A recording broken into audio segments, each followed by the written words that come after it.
Welcome विद्यार्थी मित्रांनो. आजपासून आपण मराठी व्याकरण हा विषय घेणार आहोत. तर मराठी व्याकरणाचा फायदा कोणकोणत्या विद्यार्थ्यांना होईल? एक म्हणजे स्पर्धा परीक्षेची तयारी करणाऱ्या विद्यार्थ्यांना, स्कॉलरशिपची तयारी करणाऱ्या विद्यार्थ्यांना याचा फायदा होईल. मराठी व्याकरणात आपण सुरुवात शब्दांच्या जातीपासून करूया. शब्दांच्या जाती किती आहेत? 8. 4 शब्दांच्या जाती विकारी आणि 4 अविकारी असे त्यांचे गट पडत असतात. तर आपण त्याचा अभ्यास करूया. शब्दांच्या जाती 8 आहेत. त्यापैकी पहिलं आहे नाम.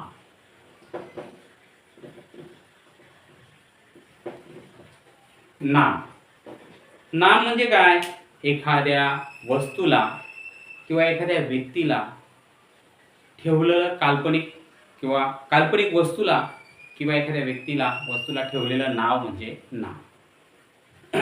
तर आपण काही वाक्य लिहू.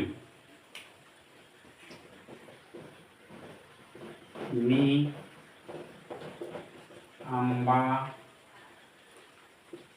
खातो. तो चेंडू खेळतो.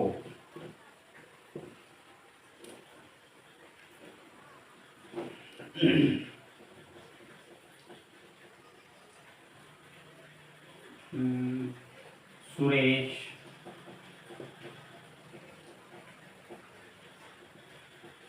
पुस्तक वाचतो. 4 नदीला पूर आला. आता बघा, नाम आंबा, चेंडू, सुरेश, पुस्तक, नदी, पूर हे नाम या शब्दाच्या जातीत मोडत असतात. तर नाम या शब्दाच्या जातीचेही 3 प्रकार पडतात. 3 प्रकार. किती? 3 प्रकार पडतात. त्यात पहिला आहे सामान्य नाम. पहिला आहे सामान्य नाम. दुसरा आहे विशेष नाम. तिसरा आहे भाववाचक नाम. अशा पद्धतीने नाम या प्रकारात उपप्रकार 3 आहेत. सामान्य नाम म्हणजे काय? कुठल्याही व्यक्तीच्या किंवा वस्तूच्या सामान्य गुणधर्मानुसार ठेवलेल्या नावाला नाम असे म्हणतात, सामान्य नाम असे म्हणतात. जसं की मुलगा, नदी, बघा सामान्य नाम.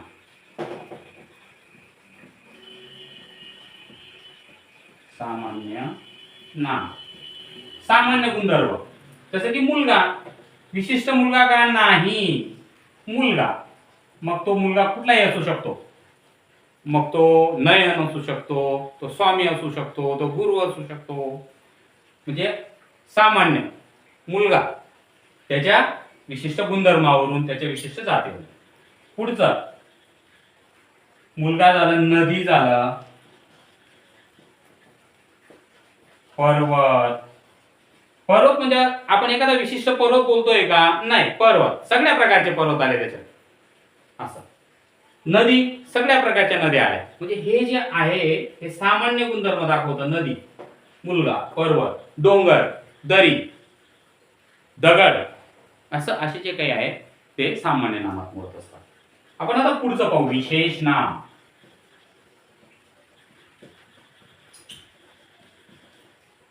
विशेष नाम.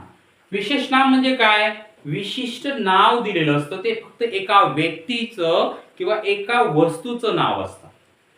सर्वसामान्य सगळ्यांना ते लागू पडत नाही. एका विशिष्ट व्यक्तीला किंवा वस्तूलाच ते नाव पडतं. जसं सामान्य नामात मुलगा घेतलं. आता अजय, मी लिहिलं अजय. अजय नावाचा मुलगा आहे. हा एक विशिष्ट अजय आहे, त्यालाच आपण अजय म्हणतो. हे झालं विशेष नाम. नदी. आता अनेक नद्या आहेत, त्याच्यातली मी फक्त म्हणतो तापी. तापी नदी, ही तापी हे विशेष नाम झालं.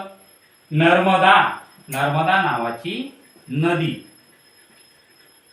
त्याच्यानंतर पर्वत, पर्वतात अनेक पर्वत आहेत, पण मला हिमालय बोलायचं. हिमालय पर्वत हे विशेष नाम झालं. हिमालय, हिमालय एकच आहे की नाही? हिमालय जगात एकच आहे, हे झालं विशेष नाम. अशा पद्धतीने सामान्य नाम ज्याच्यात एक विशिष्ट जात किंवा विशिष्ट गुणधर्म असतो, सर्वसामान्य असतो तो सगळ्यांमध्ये, त्याला आपण सामान्य नाम म्हणतो. आणि विशेष नाम हा विशिष्ट व्यक्ती, विशिष्ट वस्तूचंच ते नाव असतं. हे झालं विशेष नाम. आता काय राहिलं? आता राहिलं भाववाचक नाम. भाववाचक नाम म्हणजे काय? एखाद्या वस्तू किंवा एखाद्या व्यक्तीमधील तो विशिष्ट गुणधर्म असतो. तर ते आपण बघूया.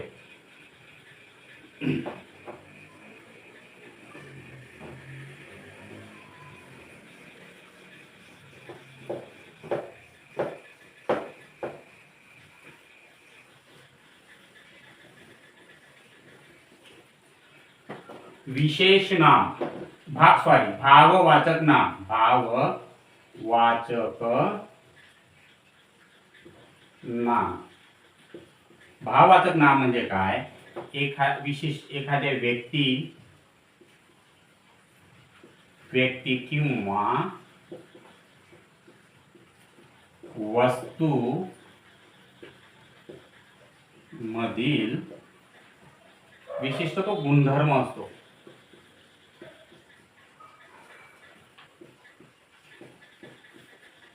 गुणधर्म असतो, जसं की चांगुलपणा,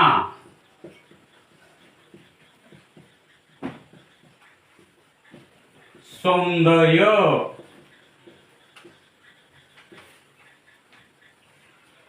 अजून काय?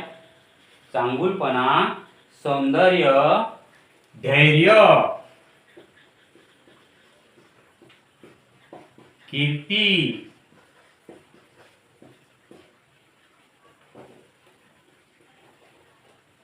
हास्य,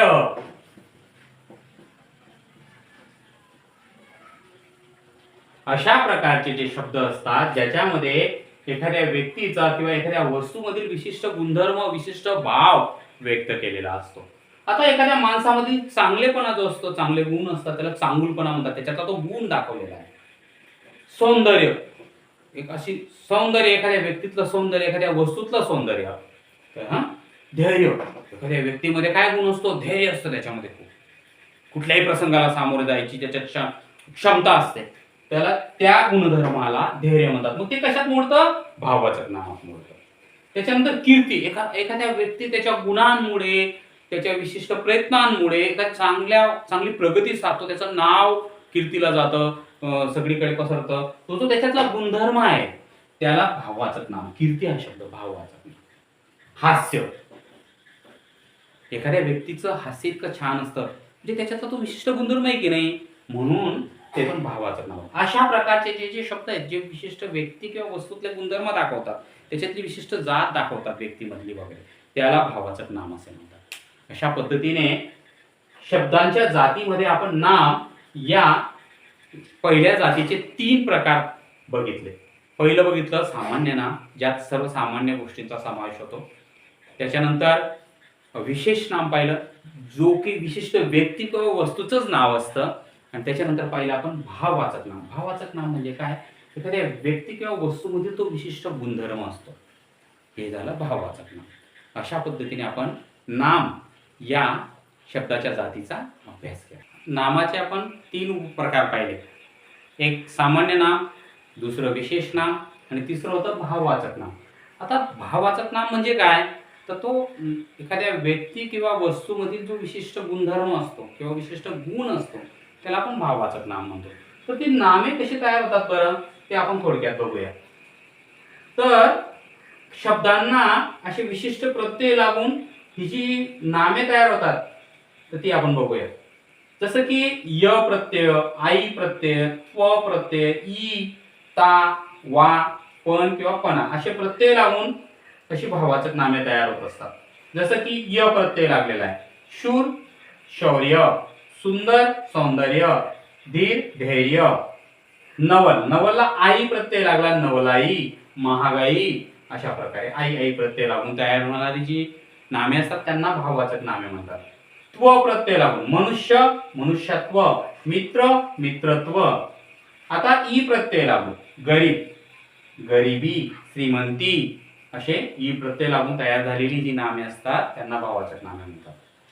ता प्रत्यय शांत, शांतता, नम्रता, अशा पद्धतीने तयार झालेली नामे. वा गार, गारवा, गोड, गोडवा.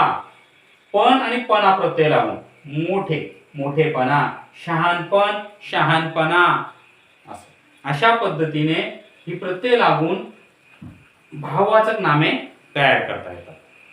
विद्यार्थी मित्रांनो, आपण नामाचे 3 प्रकार पाहिले. एक सामान्य नाम, दुसरं विशेष नाम आणि तिसरं भाववाचक नाम. आता या 3 प्रकारांचे 2 गटात विभागणी होते. ती कशी बघूया आपण. पहिला आहे धर्मीवाचक नाम. धर्मीवाचक नाम म्हणजे काय? ज्या नामामध्ये विशिष्ट गुण असतो तो धर्मीवाचक. त्या धर्मीवाचक मध्ये 2 नामांचा समावेश होतो. एक म्हणजे सामान्य नाम आणि दुसरे विशेष नाम. आणि दुसरा प्रकार आहे धर्मवाचक नाम. गुण, धर्म, भाव यांचा बोध ज्या नामात होतो त्याला धर्मवाचक नाम म्हणतात. तर धर्मवाचक नाम मध्ये कशाचा समावेश होतो?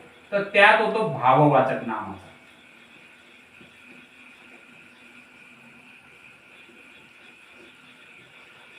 अशा पद्धतीने धर्मीवाचक नाम, सामान्य नाम आणि विशेष नाम याचा समावेश होतो आणि धर्मवाचक नाम मध्ये भाववाचक नाम याचा समावेश होतो.